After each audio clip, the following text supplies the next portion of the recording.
무사셋. 안녕하세요. 생활 속 법률을 풀어드리는 무사, 법무사 김창관입니다. 안녕하세요. 일과 사람 사이의 균형을 지키는 무사, 노무사 안은지입니다. 안녕하세요. 꼼꼼함을 바탕으로 재산을 지켜주는 무사, 세무사 전형진입니다. 법무사, 노무사 세무사. 셋이 모여 무사 셋입니다. 무사셋. 별별 세금의 오늘의 세 번째 주제는 바로 민중들의 순환편을 다뤘던 세금입니다. 벌써 슬프다. 그쵸.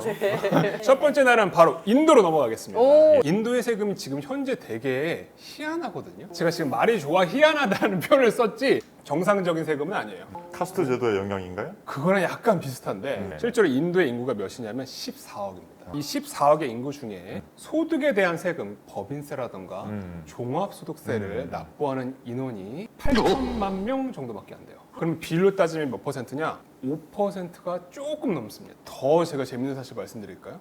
5%인 8천만 명은 소득에 대한 세금을 신고하는 비율이에요. 납부하는 비율이 아닙니다. 실제로 납부하는 비율이 몇 퍼센트냐?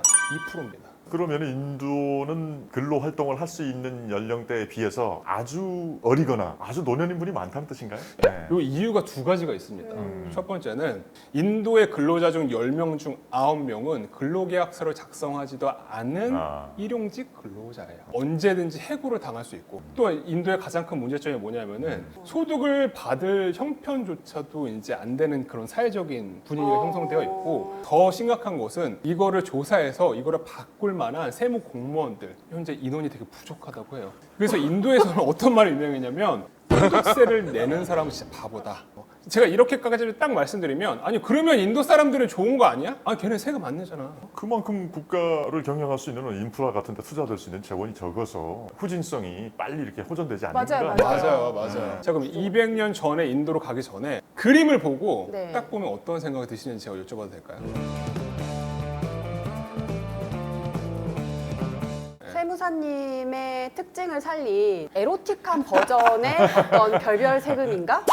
생각 소리가 지금. 법무사님은 어떻게 보셨어요 혹시? 글쎄요, 약간 초현실주의적인 화풍 그런 것 같기도 하고. 저도 그랬어요. 좀 서구적인 느낌인데요? 저 그림이 실제로 제가 지금부터 말씀드린 세금을 다룬 민화라고 할까요? 민화인데 굉장히 안타까운 사연이 섞여 있습니다.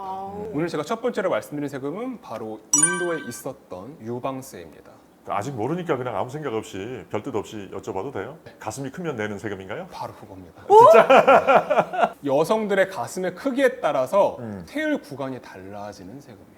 지금 제가 딱 유방세라고 말을 하는가 동시에 많은 분들이 아마 그렇게 생각할 거예요. 이런 비인간적인 말도 안 되는 라는 세금이라고 생각하실 수가 있는데 이게 역사적인 배경이 있어요. 200년 전에 인도는 영국의 통치가 있었습니다. 식민지를 빠르게 지배하기 위해서는 계층들의 갈등을 조장하는 방법이에요. 근데 인도는 얼마나 좋어요. 이미 카스트 제도로 4계급으로 나눠져 있습니다. 이런 통치 방법 때문에 인도 내에서는 그때 당시에 사회적인 계층의 갈등이 굉장히 고조가 되어졌다고 해요. 문제는 모든 여성이 이 유방세를 내는 게 아니었어요. 가장 하층민의 여성이 유방세를 냈었어야 했습니다. 상층부에 있었던 그 지배 계층이 너네는 어차피 인간 이하잖아. 만약에 너네가 가슴을 가리고 싶으면 세금을 내. 그게 바로 유방세입니다. 제가 먼저 보여드렸던 저 그림 있죠? 네. 저 그림의 실제 주인공이 있었어요. 이 난젤리라는 여성이 최하층민에 있었습니다. 그러니까 불가촉천민이었단 말씀이죠? 그렇죠. 이 여인이 유방세를 낼 돈은 없었어요. 이 난젤리 여성은 유부녀. 그래서 가슴을 까고 다니기가 너무 조금 수치스럽죠. 솔직히 수치스럽죠. 얼마나 수치스럽습니까?